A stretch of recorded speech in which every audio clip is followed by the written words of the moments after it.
हाँ तो फ्रेंड्स, कैसे हैं आप लोग? उम्मीद करता हूँ कि अच्छे होंगे, स्वस्थ होंगे और अच्छे तरीके से अपने एग्जाम को लेकर के फोकस होकर के पढ़ाई कर रहे होंगे। जो आप लोग डिमांड करते हो वो मैं पूरा करता हूँ, तो आप लोग अच्छे तरीके से फॉलो करिए और पढ़िए। ठीक है। आज इस वीडियो में हम देखने वाले हैं 71th बीपीएससी के लिए बिहार करंट अफेयर्स 2024 दिसंबर 2024 के बारे में बात करेंगे, क्योंकि हमने जनवरी 2025 से लेकर के मई 2025 तक आपको क्वेश्चंस करा दिए गए हैं, सेम इसी तरह से नोट्स फॉर्मेट में। अगर आपने नहीं देखा है तो जाकर के चेकआउट कर सकते हैं। बिहार करंट अफेयर्स करके हमने एक प्लेलिस्ट बना रखा है, वहां से आप देख सकते हो। ठीक है। जून खत्म होने वाला है, जून खत्म होगा तो जैसे ही हम जून 2025 की भी वीडियो प्रोवाइड कराएंगे, और इससे पहले वाले यानी अभी नवंबर 2024, इस तरह से पीछे की तरफ हम बढ़ेंगे और कोशिश करेंगे कि ऑलमोस्ट 1 ईयर का क्वेश्चन हम कवर कर ले, ताकि एग्जाम्स में कोई भी दिक्कत ना हो। ठीक है। तो चलिए फिर शुरू करते हैं, और आज के इस वीडियो को देखिए कैसा लगता है और बताइएगा कि आप लोगों को कैसा लगा। तो सबसे पहला प्रश्न देखते हैं क्या कह रहा है। प्रश्न ये है कि देश की प्रतिष्ठित संस्था फिक्की, जिसे हम लोग federation of Indian chamber of commerce and industries के नाम से जानते हैं, इस संस्था की ओर से Bihar emerging state promoting sports श्रेणी में इसे एक पुरस्कार दिया गया, जिसका नाम है इंडिया स्पोर्ट्स अवार्ड 2024। यानी ये पुरस्कार बिहार को दिया गया, इंडिया स्पोर्ट्स अवार्ड 2024। ठीक है, ध्यान रखिएगा। सबसे पहले मैं आपको बता दूं कि किसी भी तरह का आपको अगर डाउट्स हो तो आप हमें कांटेक्ट कर सकते हो इस नंबर पे। डायरेक्ट व्हाट्सएप करना, कॉल मत करिएगा, कॉल प्रॉब्लम हो जाता है। तो आप लोग डायरेक्ट व्हाट्सएप करिए। और किसी भी तरह का पीडीएफ अगर आपको चाहिए तो मैं आपको बता दूं कि ये जो पीडीएफ आप देख रहे हो, इस पीडीएफ अगर आपको पाना है तो फिर आप हमारे एप्लीकेशन पे जा सकते हो, जहां पर आपको सारी पीडीएफ, सारा स्टडी मटेरियल्स मिल जाएगा। और ये फ्री नहीं है, पेड है। ठीक है, तो मैं आपको पहले ही क्लियर कर दूं, अगर आपको चाहिए तो फिर पेड करना पड़ेगा, एप्लीकेशन पे जाकर के पेड कोर्स ज्वाइन करना पड़ेगा। ठीक है। तो बार बार आप लोग पीडीएफ पीडीएफ के लिए कमेंट्स मत करिए, क्योंकि हर वीडियो में एक ही चीज बताता हूँ कि ये पीडीएफ आप लोगों को एप्लीकेशन पर मिलेगा। तो चले जाइए, वरना आप आराम से वीडियो को देख करके खुद का नोट्स तैयार कर लीजिए, ये ज्यादा बेटर रहेगा। चलो आगे बढ़ते हैं। इसके बाद देखिए, नेक्स्ट जो प्रश्न है वो बहुत इंपॉर्टेंट है आने वाले पेपर के लिए। प्रश्न ये कह रहा है कि मैथिली निबंध श्रेणी में प्रबंध संग्रह के लिए साहित्य अकादमी पुरस्कार 2024 से सम्मानित किया गया किसे? तो प्रबंध संग्रह के लिए आप यहाँ पे पिक्चर देख पाएंगे, प्रबंध संग्रह जो है ये पुस्तक, और मैथिली साहित्यिक जो है साहित्यकार महेंद्र मलंगिया के द्वारा ये लिखा गया। ये जो है महेंद्र मलंगिया है, इन्हीं की ये पुस्तक है प्रबंध संग्रह। नेक्स्ट है कि किस जिले के प्रीति सुमन को राष्ट्रीय गौरव सम्मान 2024 से सम्मानित किया गया? किस जिले की प्रीति सुमन को राष्ट्रीय गौरव सम्मान 2024 से सम्मानित किया गया? तो सीतामढ़ी से ये बिलोंग करती हैं, आप यहाँ पे देख पाएंगे। और यह सम्मान दिल्ली के प्रतिष्ठित कॉन्स्टिट्यूशन क्लब ऑफ इंडिया के सभागार में जो कि प्रस्तुत किया गया, और यहाँ पे इनको सम्मानित किया गया। ठीक है। अच्छा, सीतामढ़ी से तो एक चीज आपको पता ही है गाइस, जो कि अ, वैभव सूर्यवंशी, जिन्होंने क्या ही कारनामा किया है, आप सभी को पता है। तो उनका संबंध भी सीतामढ़ी से है, ये याद रखिएगा। आगे बढ़ते हैं। इसके बाद नेक्स्ट प्रश्न आता है कि किस जिले ने राजस्व कार्यों के निष्पादन के आधार पर सभी 38 जिलों में शीर्ष रैंक हासिल की है? तो वह है बांका जिला। बांका जिला राजस्व कार्यों के निष्पादन के आधार पर सभी 38 जिलों में ओवरऑल टॉप रैंक किया है बांका ने। नेक्स्ट पॉइंट कि दरभंगा कॉलेज ऑफ इंजीनियरिंग ने किस जिले में स्थित अग्रणी एग्रीटेक कंपनी टेक्नोग्राउंड प्राइवेट लिमिटेड के साथ समझौता किया? तो ये जो एग्री टेक कंपनी आप टेक्नोग्राउंड देख रहे हैं, ये बेगूसराय में, और इसके साथ दरभंगा कॉलेज ऑफ इंजीनियरिंग ने समझौता किया। और बेगूसराय से एक प्रश्न और याद रखिएगा कि नीति आयोग के आकांक्षी जिलों में बेगूसराय ने उल्लेखनीय प्रदर्शन किया, और इस हिसाब से ये टॉप पे रहा। ठीक है। तो एक पॉइंट और मैं आपको बताना चाहूंगा, जैसे कि इस बार का जो बजट पेश किया गया, सॉरी आर्थिक सर्वेक्षण की बात करते हैं, 24-25 का जो आर्थिक सर्वेक्षण रहा, उसमें एक पॉइंट आपने नोटिस किया होगा कि जो प्रति व्यक्ति आय बताया गया, तो प्रति व्यक्ति आय में बेगूसराय दूसरे स्थान पर है। पहला पे पटना, दूसरा पे बेगूसराय, और तीसरा पे मुंगेर है। ठीक है, तो ये याद रखना है आपको। चलिए आगे बढ़ते हैं। इसके बाद अगर हम नेक्स्ट क्वेश्चन देखें, तो अगला प्रश्न ये कह रहा है कि बबरचक गांव चर्चा में है। क्यों चर्चा में भाई? तो बांका जिले के रजीन प्रखंड में ये पड़ता है और यहाँ पर भूमिहीन कह सकते हैं वास विहीन लोगों के लिए सुबह का पहला स्मार्ट विलेज का निर्माण ये करने जा रहा है बबरचक गांव। तो आपसे ये पूछा सकता है कि हाल ही में चर्चा में रहा बबरचक गांव जो है वो किस जिले के अंतर्गत आता है? तो बांका जिले के अंतर्गत आता है, ध्यान रखेंगे। नेक्स्ट पॉइंट क्या है कि यूविन पोर्टल के माध्यम से शिशुओं और गर्भवती महिलाओं का टीकाकरण के करने में रैंकिंग में शीर्ष जिले पर कौन रहा? तो शीर्ष पे देखिए बिहार है, उसके बाद यूपी, मध्य प्रदेश और फिर आपका आ जाता है महाराष्ट्र। तो ये 4 जिलों की रैंकिंग आप अच्छे से याद रखिए क्योंकि पेपर में पीसीएस की आप बात कर रहे हैं तो पीसीएस में कुछ भी हो सकता है। हो सकता है कि क्रम से सजाने को दे दे, तो इम्पोर्टेंट पॉइंट है, ठीक है? इसके बाद नेक्स्ट है कि बिहार के 4 जिलों में औद्योगिक पार्क बनाया जाएगा, तो वो कौन-कौन से हैं? तो गया, कैमूर, रोहतास और औरंगाबाद, यानी इसमें मेरा भी जिला शामिल है, ठीक है? देखिए गाइस, अगर आप लोगों को हमारा एप्लीकेशन डाउनलोड करना है तो आप सबसे पहले तो अपने गूगल प्ले स्टोर पे जाइए और वहाँ पे सर्च कर सकते हैं। ऑनलाइन स्टडी जोन करके सर्च कर लीजिए और यही लोगो है। आप एप्लीकेशन को डाउनलोड करके प्ले स्टोर से डाउनलोड करिए, लॉगिन वगैरह करके पेड कोर्स में जाकर के अपने पसंद के कोर्स को ज्वाइन कर लीजिएगा। चलिए, नेक्स्ट क्वेश्चन क्या बनता है कि बिहार का पहला डायनासोर पार्क जो है वो कहाँ बनेगा? ये बहुत अच्छा प्रश्न है कि बिहार का पहला डायनासोर पार्क जो है वो बनाया जा रहा है राजगीर में, ये ध्यान रखेंगे। और पहला हाथी कॉरिडोर बनाने की बात जमुई में की गई है और जमुई के बारे में तो आपको अच्छे से पता ही है गाइस कि क्यों ये फेमस है, क्योंकि भारत का सबसे ज्यादा जो सोना है, गोल्ड है, वो आपको जमुई में ही देखने को मिल रहा है, राइट? और जो नकटी पक्षी अभयारण्य में जो कलरव पक्षी महोत्सव होता है वो आपका यहाँ पर हुआ है। गोपालगंज जिले के किस प्रखंड में जो गांव है बैरिया गांव में 1 लाख लीटर प्रतिदिन क्षमता वाले डेयरी संयंत्र का शिलान्यास किया गया, यानी दूध संयंत्र का शिलान्यास किया गया है। हमारे मुख्यमंत्री नीतीश कुमार जी के द्वारा ये किया गया था। और कौन सा प्रखंड था? तो कटेया प्रखंड में, ध्यान रखिएगा, कटेया प्रखंड में। तो कुछ भी क्वेश्चंस घुमा करके पूछा जा सकता है कि हाल ही में चर्चा में रहा कटेया प्रखंड किस जिले में है? तो ये गोपालगंज जिले में आता है। क्यों फेमस है भाई? तो यहाँ पर मुख्यमंत्री जी ने 1 लाख लीटर प्रतिदिन क्षमता वाले दूध संयंत्र का उद्घाटन किया है। तो इस तरह से क्वेश्चन घुमा करके पूछा जा सकता है, तो आपको हर तरफ से रेडी रहना है। इसके बाद अगला प्रश्न देखिए क्या है कि हमारा बिहार हमारी सड़क मोबाइल ऐप को हाल ही में लॉन्च किया गया।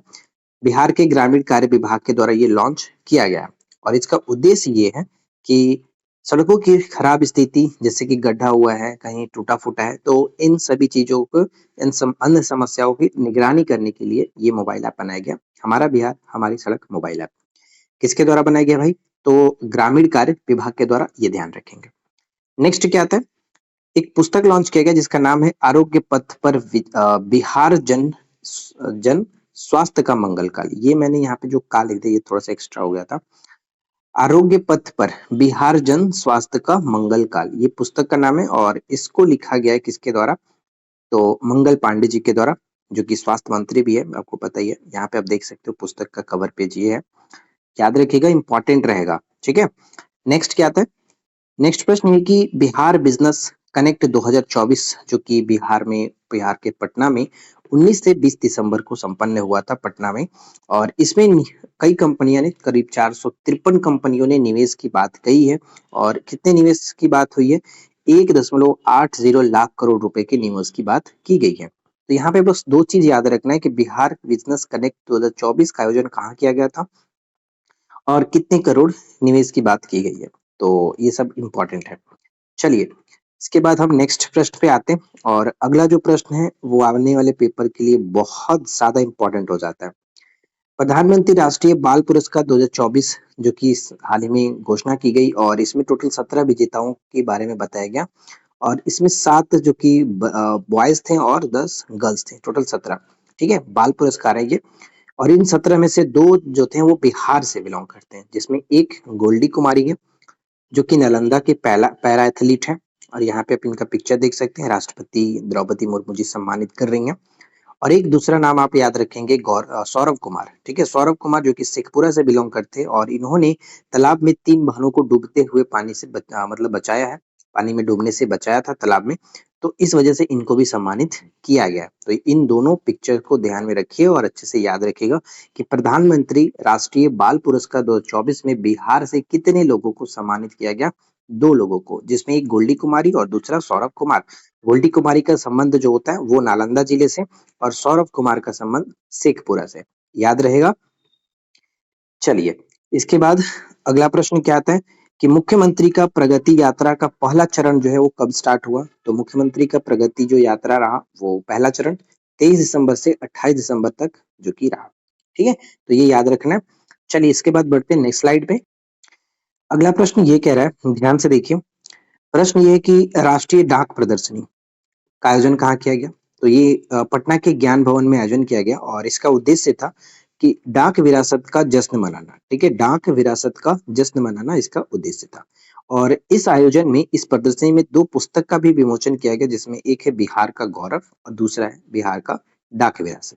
ये 2 पुस्तक भी लॉन्च किया गया, मतलब विमोचन किया गया। तो ये इम्पोर्टेंट है। सबसे पहले तो उम्मीद करता हूँ कि आप लोगों ने वीडियो को लाइक ज़रूर कर दिया होगा। अगर नहीं किया तो यार ज़रूर कर देना और साथ ही साथ चैनल को सब्सक्राइब कर लीजिएगा और नोटिफिकेशन बेल आइकन को ऑल पे सेट रखिए ताकि आपको सभी वीडियो की नोटिफिकेशन मिलती रहे, आप वीडियो मिस ना करो। नेक्स्ट एक स्टैच्यू ऑफ विजडम। ठीक है? स्टैच्यू ऑफ विजडम जो कि बिहार में एक स्थापित किया जाएगा और ये जो मूर्ति होगा, प्रतिमा होगा, वो राजेंद्र प्रसाद जी को समर्पित होगा। डॉक्टर राजेंद्र प्रसाद जी को समर्पित होगा और इस प्रतिमा की जो हाइट होगी वो 243 फीट होगा। यहाँ तक कि हम कह सकते हैं कि ये दुनिया की सबसे ऊँची प्रतिमा होने वाली है। ठीक है? और पटना में ये स्थापित होगा गंगा तट के किनारे पर किया जाएगा। तो ये थोड़ा-सा याद रखना है। सबसे पहले तो यही डायरेक्ट आपसे पूछेगा किस हाल ही में एक घोषणा के अनुसार स्टैच्यू ऑफ विज़डम बनाने की बात की गई और ये जो प्रतिमा है वो किसको समर्पित है? तो नीचे 4 ऑप्शन रहेंगे जिसमें आपको याद रखना है। डॉक्टर राजेंद्र प्रसाद जी की ये प्रतिमा होगी, इनको समर्पित होगी। ठीक है फ्रेंड्स? नेक्स्ट आता है कि लॉकुस पार्क। चर्चा में रहा लॉकुस पार्क जो है वो कहाँ पर बनाया जाएगा? तो पश्चिमी चंपारण के वाल्मीकि नगर में बनाया जाएगा। ठीक है? वाल्मीकि नगर में बनाया जाएगा। एकमात्र राष्ट्रीय उद्यान जो आपका है ये यहीं पे है और दूसरा बात की गई है टाइगर रिज़र्व, जो दूसरा टाइगर रिज़र्व बनाने की बात की गई है। सॉरी मतलब एक पहला तो हमारा राष्ट्रीय उद्यान यही है, दूसरा जो राष्ट्रीय उद्यान बनाने की बात की गई है वो कैमूर में किया जा रहा है। राइट? लेकिन टाइगर रिज़र्व आपका यहाँ पे है। तो ये ध्यान रखेंगे। नेक्स्ट आता है कि चर्चा में रहा जयप्रकाश उद्यान कहाँ पर है? तो ये मैंने आपको वीडियो कराया हुआ है, मतलब ये क्वेश्चन मैंने कराया हुआ है लेकिन दूसरे लैंग्वेज में कराया था कि जरासंध जो सम्राट जरासंध है इनकी प्रतिमा का अनावरण कहाँ पर किया गया था? तो मैंने बताया था राजगीर में किया गया था, लेकिन ये उद्यान के बारे में नहीं बताया था कि कौन से उद्यान में। तो जयप्रकाश उद्यान के नाम से इसको जाना जाता है, राजगीर में स्थित है और सम्राट जरासंध की स्मारक का अनावरण किया गया। ठीक है? तो ये याद रखेंगे। इसके बाद अगला प्रश्न आता है कि वन नेशन वन कार्ड का लाभ लेने में शीर्ष राज्य कौन-कौन से हैं? तो देखिए काफी अच्छा यहाँ पे कि इसमें बिहार टॉप पर है, second Uttar Pradesh, third rank पर मध्य प्रदेश और चौथे रैंक पर आता है हरियाणा। ठीक है? ये 4 रैंक आपको अच्छे से याद रखना है, वन नेशन वन कार्ड। मखाना महोत्सव का आयोजन हाल ही में बेंगलुरु में किया गया। ठीक है? 2 दिवसीय ये महोत्सव था जिसमें बेंगलुरु में आयोजन किया गया मखाना महोत्सव और मखाना के बारे में तो पता ही है कि 2022 में जीआई टैग मिल चुका है। ठीक है? 2022 में जीआई टैग दिया गया और देश में सबसे अधिक जो मखाना का उत्पादन करता है वो बिहार अकेले करता है सबसे ज्यादा। तो इस वजह से ये इम्पोर्टेंट भी है और बजट में ये भी घोषणा की गई है कि मखाना बोर्ड की स्थापना भी की जाएगी बिहार में। तो हमारे लिए बहुत अच्छी बात है। नेक्स्ट है कि डॉक्टर अरुण कुमार भगत को वर्ष 2022 के लिए कौन सा पुरस्कार मिला है? तो अरुण कुमार को हाल ही में आचार्य रामचंद्र शुक्ल आलोचना पुरस्कार से नवाजा गया। ठीक है? नवाजा गया है। और इस वीडियो का आखिरी प्रश्न है कि नालंदा विश्वविद्यालय को 2024 में कौन सा पुरस्कार दिया गया? तो नालंदा विश्वविद्यालय को गृह उत्कृष्टता पुरस्कार दिया गया। देखिए ये क्वेश्चन आपसे ऐसे पूछा जाएगा कि हाल ही में बिहार के निम्नलिखित में से किस यूनिवर्सिटी को, किस विश्वविद्यालय को गृह उत्कृष्टता पुरस्कार से नवाजा गया? तो वहां पे आपको ये याद रखना होगा कि नालंदा विश्वविद्यालय को। ठीक है? तो कुल मिलाकर आज हमारे पास इतने सारे क्वेश्चंस थे और सभी को मिलाकर के मैंने एक क्वेश्चंस मतलब तैयार किया, पूरा एक पीडीएफ तैयार किया और उम्मीद करता हूँ कि आप लोगों को ये वीडियो पसंद आया होगा।